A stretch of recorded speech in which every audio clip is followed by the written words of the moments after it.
y vamos a estudiar lo que es tema número 6, que es la espada del espíritu. ¿Ya? Hemos venido haciendo una serie de temas donde hablamos de la armadura de Dios y de cómo nosotros podemos mantenernos firmes como cristianos y resistir los ataques del enemigo. ¿Ya? Entonces, el tema de hoy es el tema número 6, la espada del espíritu, y va a quedar pendiente, ojo, ya el último tema que ya sería para cerrar esta serie, el tema número 7, que se llama Orando en todo tiempo. Va a estar muy bueno. Vamos a hablar un poco de lo que es la oración ahí en Efesios 6, qué es lo que Pablo quiere decir con el tema de la oración, orando en todo tiempo. Y nosotros hemos visto y hemos estudiado que estamos en una guerra espiritual, ya como cristianos, que tenemos un enemigo que es espiritual y que obviamente necesitamos atacar al enemigo o defendernos del enemigo con armas espirituales. No lo podemos hacer con armas carnales, ¿ya? Y el gran problema quizás que nosotros tenemos como cristianos es que Dios nos ha dejado las armas, pero nosotros no hemos sabido cómo usarlas. En este caso, la espada del Espíritu es clave.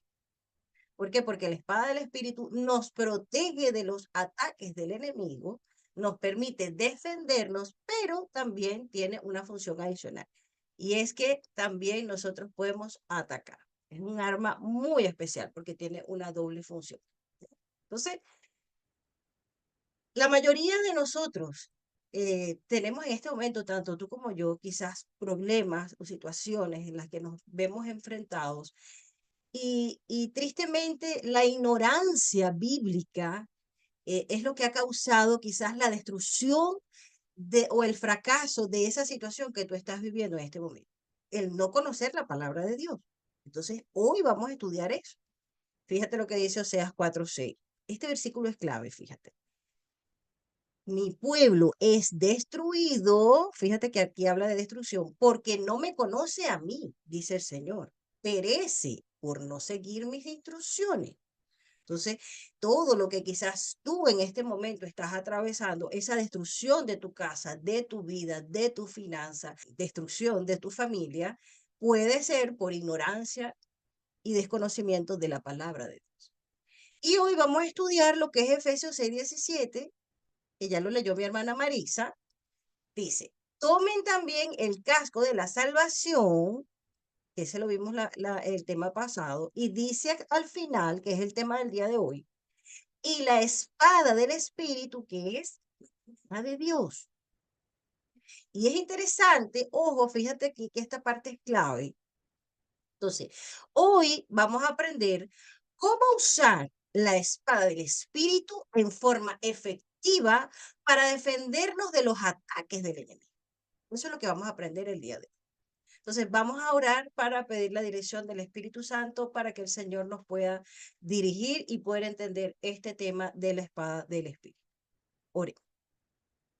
Padre querido, bueno, una vez más, Señor, aquí estamos dándote las gracias, Señor, por tu Espíritu Santo, por Jesús y por tu santa y bendita palabra, Señor, que es la única que nos ha ayudado a tener luz y claridad en este mundo de oscuridad, Señor. Gracias, Señor, porque nos has permitido estudiarla, tenerla en la mano, meditarla, Señor. Y te pedimos, Señor, que sea tu Espíritu Santo que nos ayude a entender este tema. ¿Cómo podemos usar tu palabra, Señor, en forma efectiva para defendernos de los ataques del enemigo? Quédate con nosotros y acompáñanos, Señor. Te lo pido en el nombre poderoso de Jesús. Amén y amén, Señor. Entonces, hoy vamos a estudiar 4 aspectos claves. 4. El primer aspecto clave es qué representa la espada. El segundo aspecto clave es por qué Pablo dice que esa espada es del Espíritu. El punto número 3, cuál es su función. Y al final del video, ya para cerrar, cómo usar la espada del Espíritu en forma efectiva para defendernos de los ataques del enemigo. Y para comenzar con el aspecto clave número 1, ¿qué representa la espada? Nosotros podemos ver de que en el libro de Efesios la espada era la sexta pieza que Pablo nombra aquí en la armadura de Dios. Y era el arma de defensa y también el arma de ataque del soldado romano. El gladius era el nombre que le daban los romanos a la espada. Era de hierro, era corta. A veces nosotros pensamos que era una espada larga, tipo sable. Pero esta espada, ojo, la que se refiere aquí Pablo, no es esa larga, es muy corta. Mide entre 15 y 40 centímetros aproximadamente. Era liviana, era como una daga, era tipo daga, y se usaba para esa lucha cuerpo a cuerpo entre soldados. Esta espada tenía una característica muy principal, y era que tenía una vena central, y era con filos en ambos lados. Acababa en punta, y ellos lo utilizaban para penetrar las armaduras del soldado enemigo, es decir, los cuerpos de los otros soldados. Se guardaba en el cinturón y se usaba conjuntamente con el escudo. Ellos debían entrenarse en el uso del espada y ir a una batalla sin la espada era prácticamente una muerte segura, porque ellos con qué se iban a defender, no tenían forma. Entonces, aquí nosotros podemos ver, por ejemplo, cuando leímos el versículo en Efesios 6:17, que la espada del Espíritu, dice la palabra al final del versículo, que es la palabra de Dios. Entonces, para el soldado ya vimos que es la espada, pero para nosotros la espada es la palabra de Dios. Entonces, la espada del Espíritu representa la palabra de Dios. Esta palabra que nosotros hoy tenemos, que tenemos en la Biblia, fue escrita en un periodo de 1500 años por 40 diferentes autores. Es un compendio de 66 libros, escrita en 3 idiomas, en 3 continentes distintos, y estos autores todos escribieron sobre Cristo Jesús. La espada para el soldado romano era un arma física. La espada para el soldado cristiano es un arma espiritual. La espada para el soldado romano se guardaba en el cinturón. La espada de nosotros, que es la palabra de Dios, es nuestra verdad. La espada física del soldado se usaba junto al escudo. La espada que nosotros tenemos, que es la palabra de Dios, la usamos en función a la fe que nosotros tenemos en esa palabra. La espada física del soldado era un arma letal en la mano experta del soldado romano. La palabra de Dios es un arma letal en la mano experta del soldado cristiano. La espada física del soldado hiere, daña y mata. La espada de nosotros, que es la palabra de Dios, hiere, pero cura y da vida. Nosotros debemos entender que el soldado romano también tenía que afilarla constantemente, porque ella perdía su filo. Así nosotros debemos estudiarla constantemente y pulirnos y escudriñar las escrituras. La espada del soldado romano esgrime la fuerza del soldado. Pero para nosotros la palabra de Dios esgrime la fuerza y el poder de Dios. Ahora, a mí me llamó mucho la atención, ojo, porque en este Efesios 6:17 dice que la espada del Espíritu es la palabra de Dios. Pero yo estoy investigando y dice en el Nuevo Testamento de que en griego hay 2 formas para referirse a la palabra de Dios. Prestemos atención porque esta parte es importante. De esto se trata el tema del día de hoy. Entonces, hay una primera palabra a los cuales ellos se refieren en la palabra de Dios, que es logos. Logos. Logos en la Biblia, en el Nuevo Testamento, en griego, es palabra de Dios. Pero es palabra de Dios en un sentido general. Ojo, en un sentido muy general.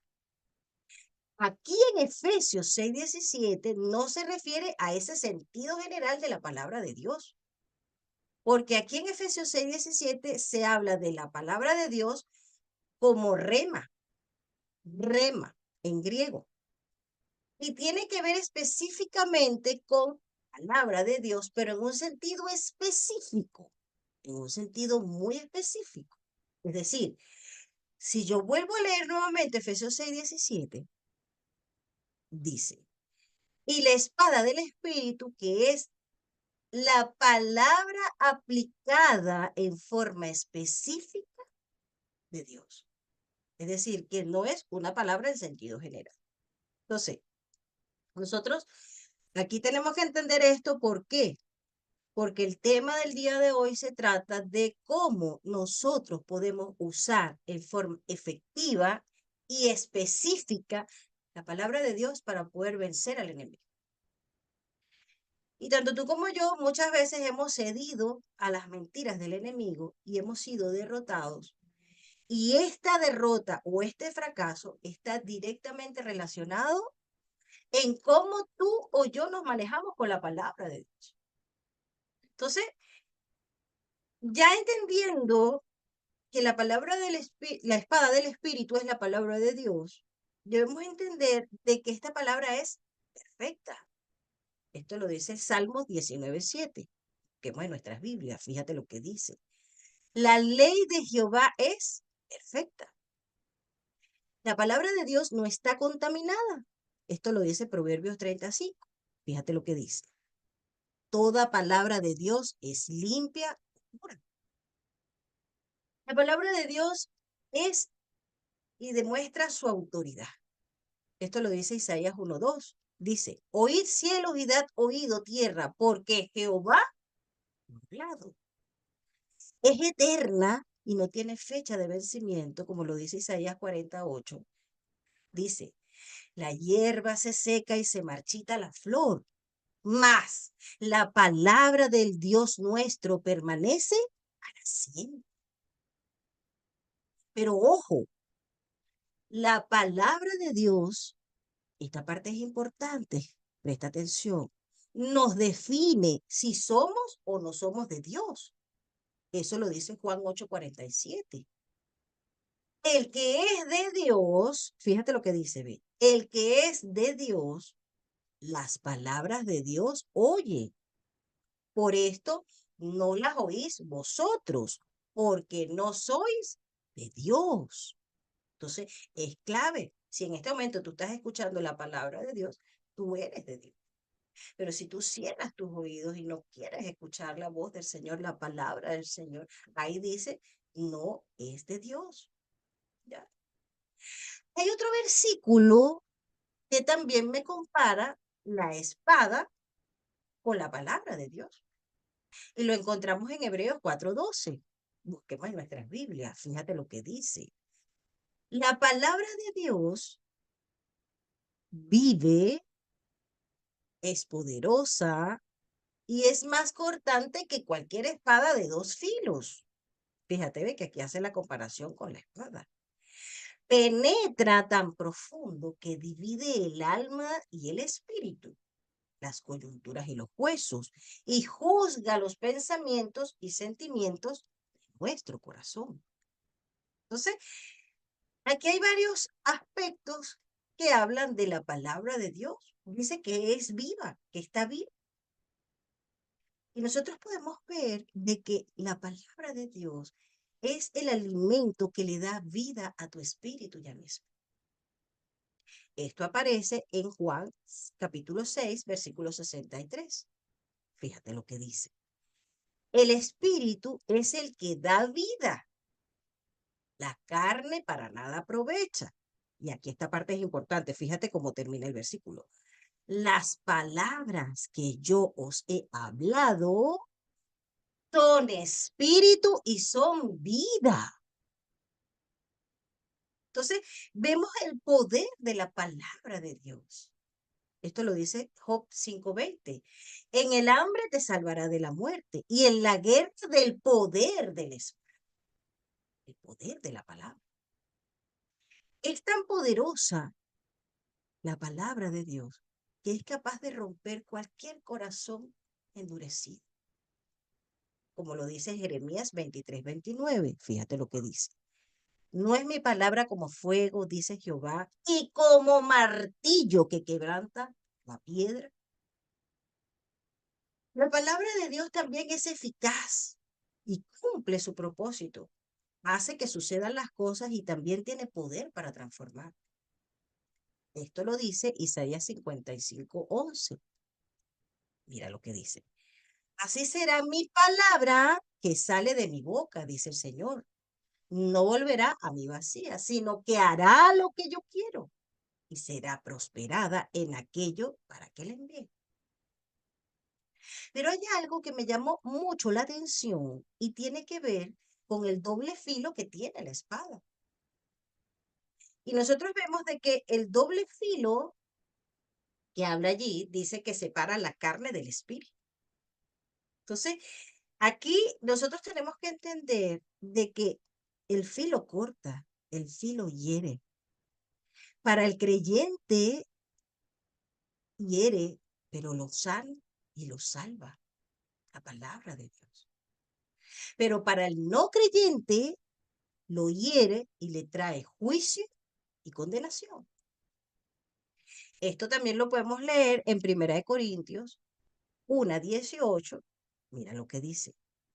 La palabra de la cruz es locura que se pierde, pero es poder de Dios a los que se salvan. Entonces, ya vemos de que es capaz de separar la carne del espíritu. Y había algo allí que decía que también penetraba. Y esta parte también es clave, porque la punta era capaz de penetrar la carne del soldado enemigo. Y para nosotros, la palabra de Dios penetra hasta lo profundo del corazón humano.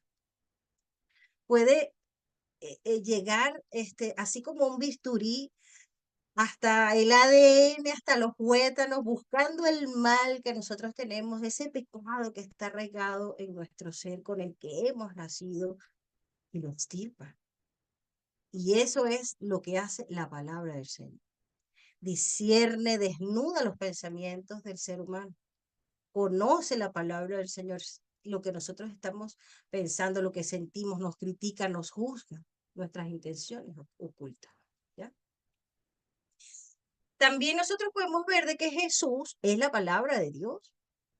Esto lo explica Juan 1:1. Fíjate lo que dice, presta atención. Antes de que todo comenzara, ya existía aquel que es la palabra. La palabra estaba con Dios y la palabra era Dios, refiriéndose a Jesús.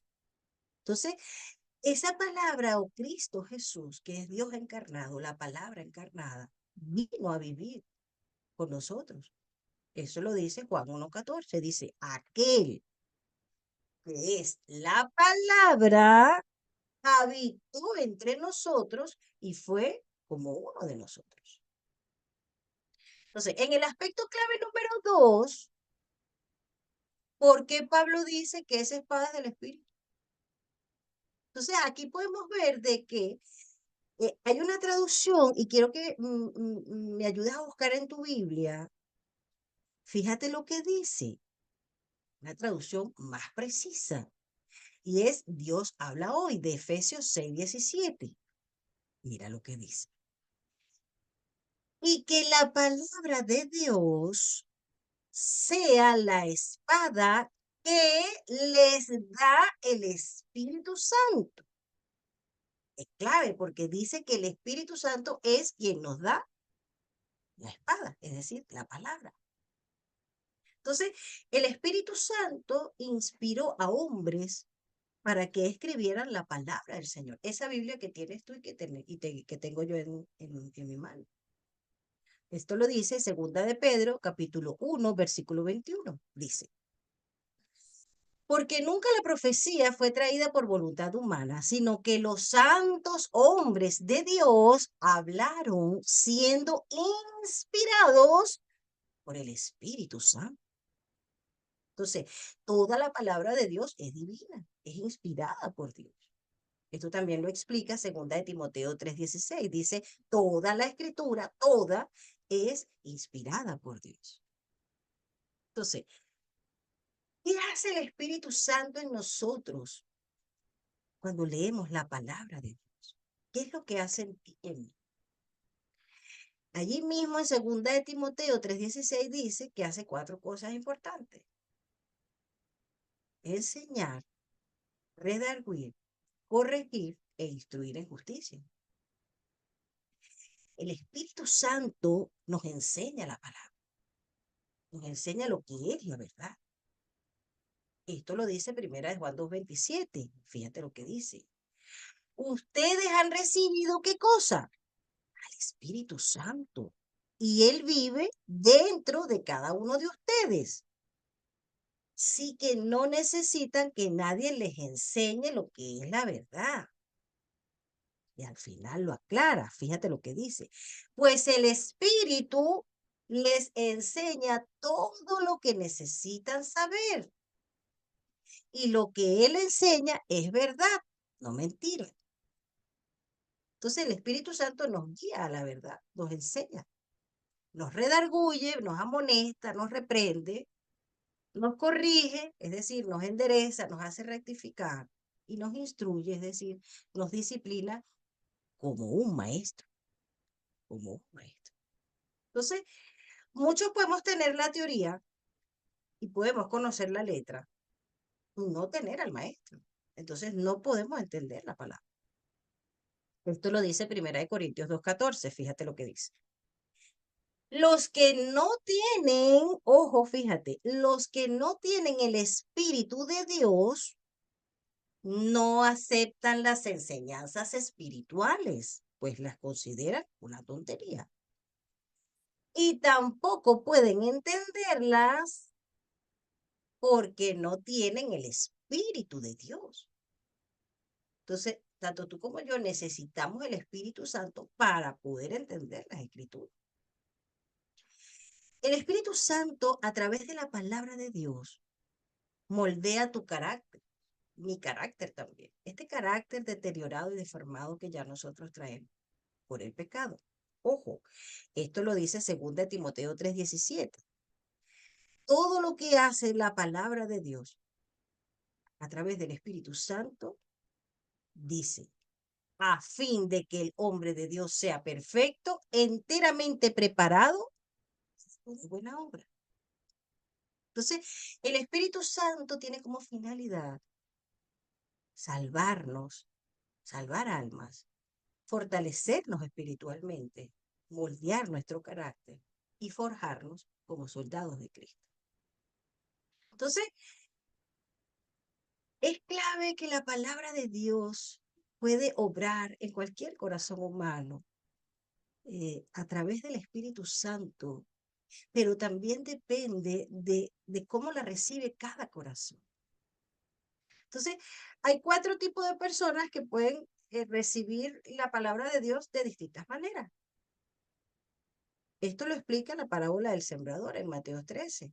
Dice que el sembrador salió a sembrar semilla, y en este caso él habla de que la semilla es la palabra de Dios, y habla de 4 tipos de terreno.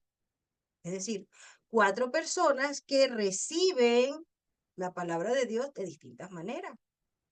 Entonces, hablaba de un primer, de una primera, de un primer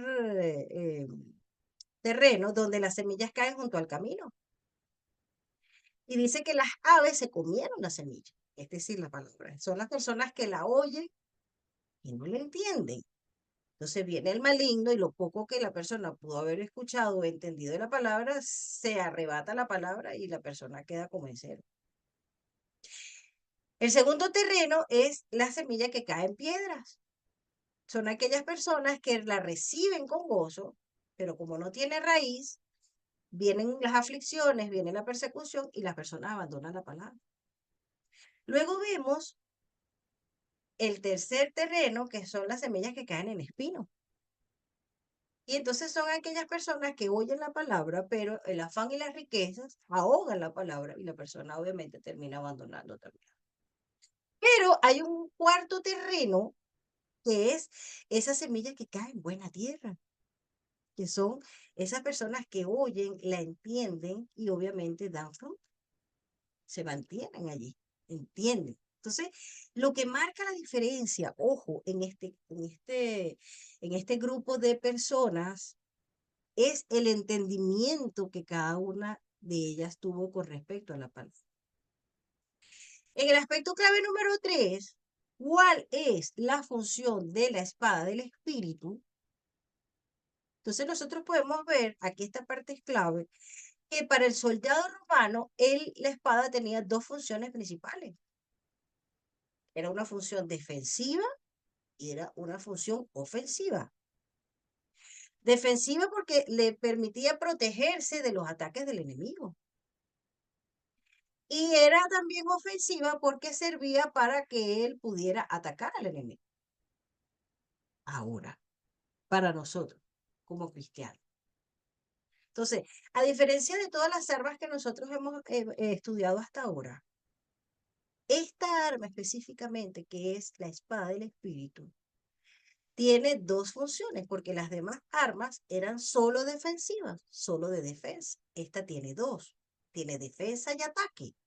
Entonces, la espada del espíritu, que es nuestra arma, nuestro instrumento para nosotros defendernos, también nos sirve para atacar. ¿Y por qué nos permite defendernos? Porque ya nosotros hemos estudiado de que nosotros estamos en una lucha, en una batalla, ya como cristianos, que nuestra lucha no es contra sangre ni carne, sino que es contra principados y contra potestades, contra gobernadores de las tinieblas de este siglo, contra huestes espirituales de maldad en las regiones celestes. Entonces, ¿por qué necesitamos defendernos? Porque tiene que ser defensiva la palabra de Dios, ayudarnos a que sea defensiva.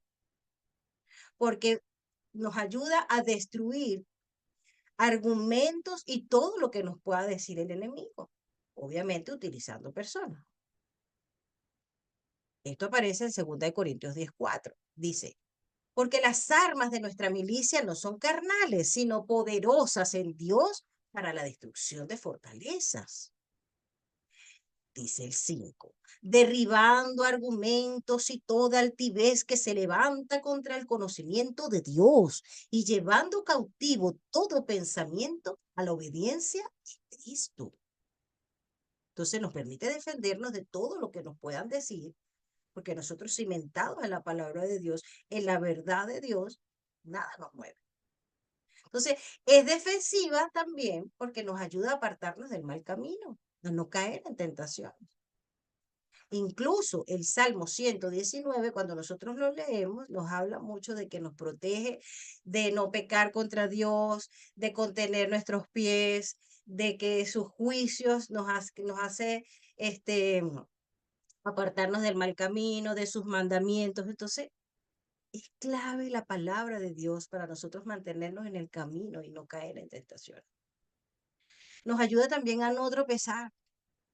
Dice, lámpara es a mis pies tu palabra, libera a mi camino. Es una luz.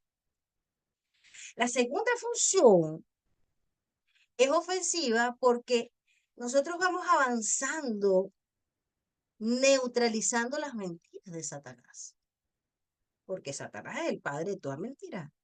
Entonces, cuando nosotros tenemos conocimiento de la palabra de Dios, estamos en la verdad, se va disipando toda mentira del enemigo en tu mente y en mi mente. Entonces, vamos avanzando con la verdad de su palabra y también vamos predicando, liberando a otras personas que se encuentran cautivas de las mentiras y de los engaños del enemigo. Esto lo dice Juan 8:32. Y conoceréis la verdad y la verdad os hará libres. Entonces hay que hablarles de la verdad, así como nos hablaron a nosotros también. El, la ofensiva de la espada del Espíritu o la palabra de Dios nos permite conquistar el reino de la oscuridad. nos permite que nosotros podamos ir ganando almas para Cristo, predicando su palabra. Segunda de Timoteo 4:2 dice que prediques la palabra, que instes a tiempo y fuera de tiempo. Dice, redarguye, reprende, exhorta con toda paciencia y doctrina. Entonces, nuestra responsabilidad cristiana es aprender a usar la palabra eficazmente, la palabra de verdad. La verdad sobre lo que es la vida, la verdad sobre lo que es la muerte, sobre lo que es el tiempo, la eternidad, el cielo, lo que es la salvación del hombre, lo que es el bien y el mal. Si nosotros vamos aclarando nuestra mente, entramos en ese conocimiento de lo que es la verdad, el enemigo no va a poder engañar. Entonces, aquí es importante que nosotros estemos atentos en cuanto a lo que es la palabra de Dios. Y ya para cerrar, el aspecto número 4, ¿cómo usar la palabra de Dios en forma efectiva para defendernos de los ataques del enemigo? Y Dios quiere que nosotros aprendamos a usar esta arma con mucha precisión. Por eso al principio hablábamos de que era la palabra aplicada en forma precisa. Porque a veces nosotros creemos que es que necesitamos saber toda la Biblia y a la final no sabemos qué versículo utilizar en ciertos y determinados ataques de Satanás. Entonces, aquí nosotros tenemos que sí estudiarla en forma general, ojo, pero ante cada circunstancia debemos aplicarla en forma específica. Y para eso nosotros debemos entender qué fue lo que hizo Jesús, Cristo Jesús. Y lo vimos, por ejemplo, en el desierto, cuando él, después de su bautismo, fue llevado por el Espíritu al desierto para ser tentado por el diablo. Y dice la palabra de que él había ayunado por 40 días y 40 noches y tuvo hambre. Entonces, se le presentaron 3 tentaciones donde Satanás quería que Jesús, en la primera tentación, actuara de forma independiente a la palabra de Dios, que desobedeciera la palabra. Esto aparece en Mateo 4:3. Dice, si eres hijo de Dios, di que estas piedras se conviertan en pan. Pero Jesús no respondió con una generalidad de la palabra de Dios. No.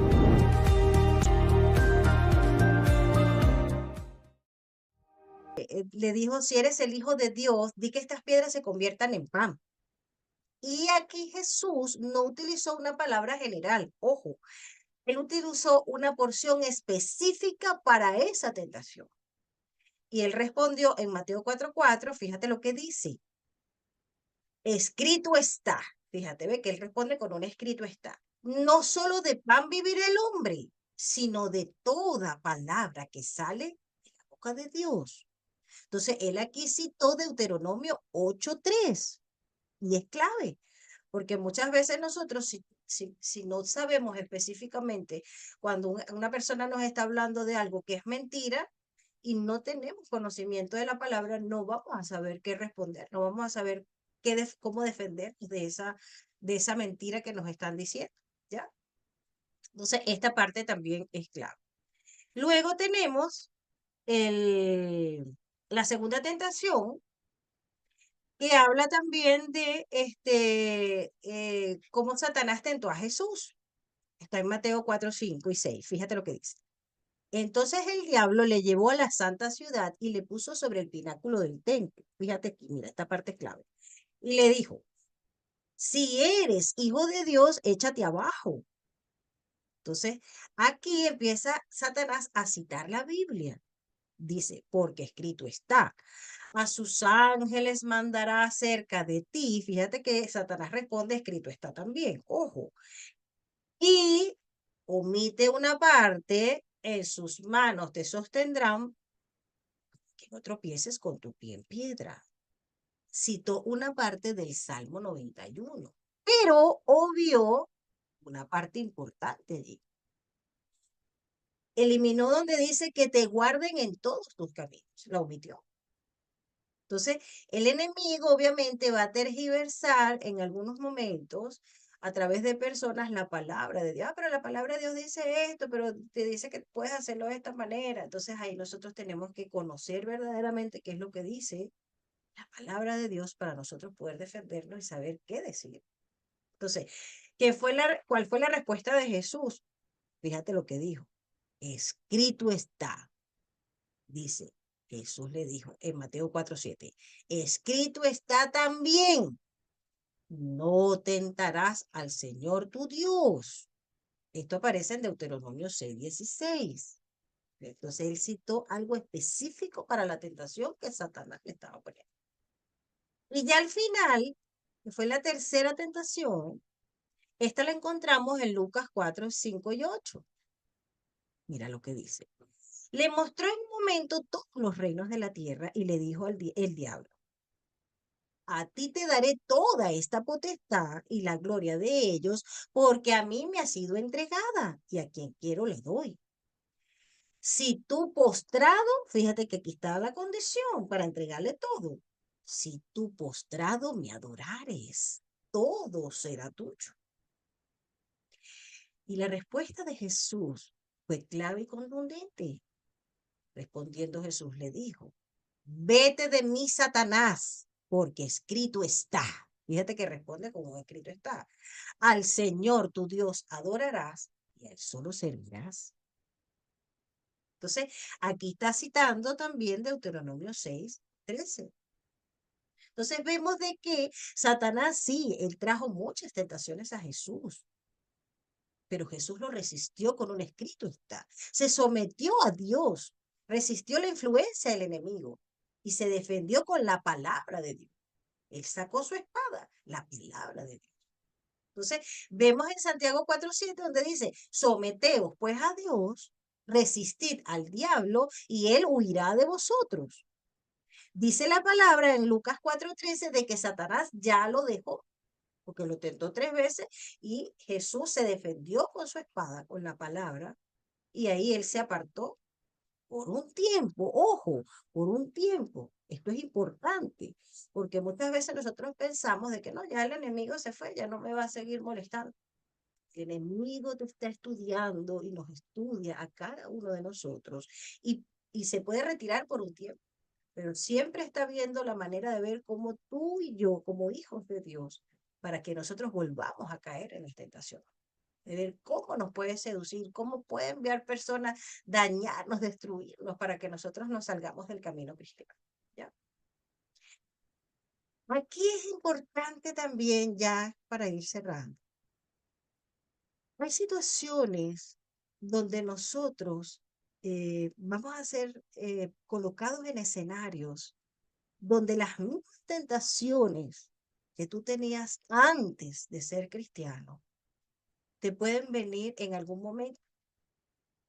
Y Dios quiere que ante esa circunstancia nosotros podamos, con el conocimiento que ya vamos teniendo de la palabra de Dios, nosotros podamos ir venciendo esas tentaciones donde antes caíamos y que ahora obviamente con el conocimiento que tenemos y el Espíritu Santo que nos da la fortaleza, podamos vencer a Satanás. Entonces, hay escenarios, así como el primer Adán, que de repente no lo logró en el Edén, pero ahora el Señor envía a Jesús a que se enfrente a las mismas tentaciones que tuvo Adán, pero ahora Jesús lo logra, porque él estaba lleno del Espíritu, él estaba en comunión con el Padre, él estaba en una dependencia absoluta de la palabra del Señor. Y eso es lo que quiere el Señor. Que todo lo que antes Satanás te presentaba, que te hacía pecar, que tú y yo caíamos una y otra vez, hoy en día, cuando se presenten esas tentaciones, nosotros estemos vacíos de la carne y tengamos el espíritu lleno, lleno de la palabra del Señor. Para que nosotros cuando se presente esa tentación, esa situación, pues, tengamos hambre o tengamos necesidades, nosotros podamos resistir.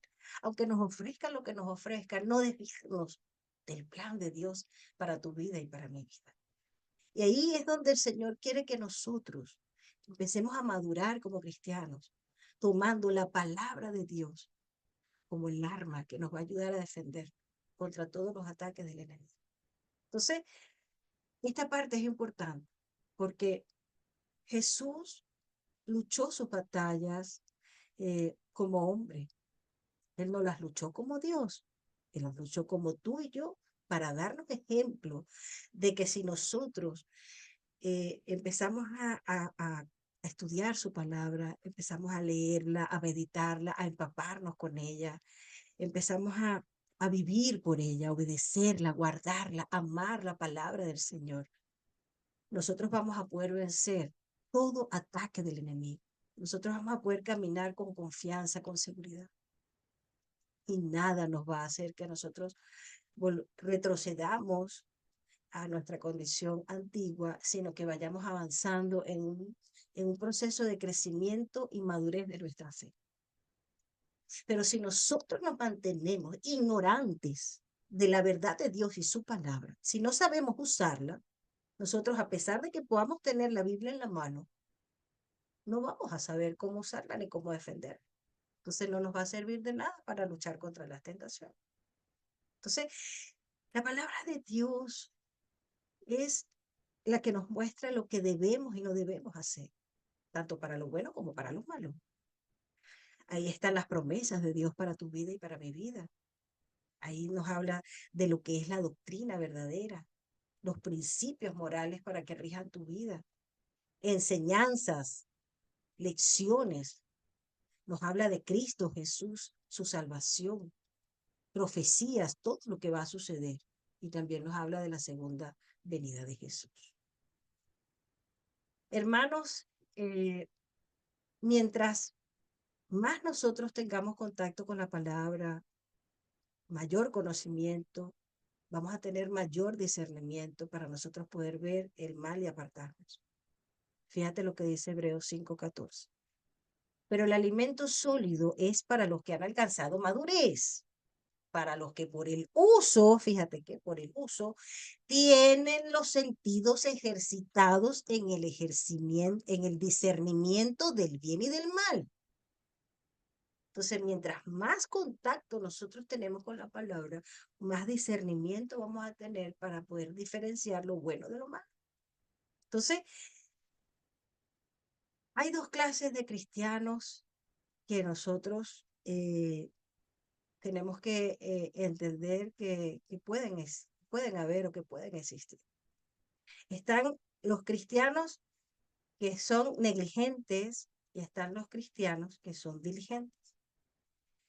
Un cristiano negligente es un cristiano que no se alimenta de la palabra de Dios, no la lee, no la medita, no la reflexiona, alimenta más bien su carne. Y obviamente es un cristiano que va a vivir de fracaso en fracaso, de derrota en derrota. Y el enemigo siempre lo va a seducir y siempre va a caer. Pero están también aquellos cristianos que son diligentes, que son los que aman, estudian la palabra de Dios, la obedecen y tienen un escrito está para cada circunstancia que el enemigo les pueda presentar. Son cristianos que no ceden a los poderes de las tinieblas, viven por la palabra de Dios. Entonces, hermanos, la palabra de Dios es la única que nos sostiene, es la única que puede fortalecernos y fortalecer nuestra fe en las tribulaciones y en las tentaciones. Aprender a usarla en forma precisa es la clave para nosotros poder vencer a todo ataque del enemigo y mantenernos firmes. Y yo con este mensaje cierro. Y en este momento Dios quiere hacerte un llamado. Y en este momento Dios quiere preguntarte, ¿a qué grupo de cristianos tú quieres pertenecer? ¿A qué grupo de cristianos nosotros queremos pertenecer? ¿A los cristianos negligentes o a los cristianos diligentes? Y si en este momento quizás tú no has podido agarrarle ese gusto a la palabra de Dios para que tu vida cambie, para que tú puedas enfrentarte a todo lo que Satanás te ha presentado y que juntos podamos decirle al Señor, Señor, ayúdame, ayúdame a amar tu palabra, ayúdame, Señor, a estudiarla, a memorizarla, ayúdame a meditar en ella, a obedecerla, a que yo pueda, Señor, poder defenderme ante todo lo que Satanás me ha presentado. Y que ya no seamos más víctimas del enemigo y de sus mentiras por desconocimiento de la palabra, sino que nosotros podamos de corazón tener siempre un escrito está en nuestra boca y podamos seguir avanzando y mantenernos firmes como cristianos. Y ese es el llamado que Dios te hace, que nosotros en este momento podamos decirle al Señor, Señor, ayúdame a amar tu palabra y a vivir por ella. Entonces vamos a orar, hermanos, para que el Señor nos ayude a que nosotros podamos cada día meditar más en su palabra y poder aprenderla, memorizar, obedecerla y guardarla. Ore. Padre mío, gracias una vez más, Señor, por tu santa y bendita palabra, Dios mío. Gracias, Señor, porque es tu Espíritu Santo el que está morando dentro de nosotros, que nos ayuda y nos enseña, Señor. Nos enseña cada día a vivir por ella, a amarla, a entenderla, Señor. Queremos pedirte que sea tu mismo Espíritu que ponga en nosotros, Señor, el querer como el hacer por tu buena voluntad, para que podamos, Señor, anhelarla con todo el corazón, amarla, Señor, vivir por ella, para que nos vaya bien, para que el enemigo, Señor, más nunca nos engañe. Nosotros tengamos esos sentidos habilitados con un discernimiento espiritual entre lo bueno y lo malo, Señor, y nosotros podamos caminar seguros de que tu palabra es fiel y verdadera. Ayúdanos, Dios mío, ayúdanos a hacer el hábito de poder estudiar tu palabra diariamente, memorizarla, aprenderla, Señor, y vivir por ella. Te lo pedimos en el nombre de Jesús. Amén y amén, Señor.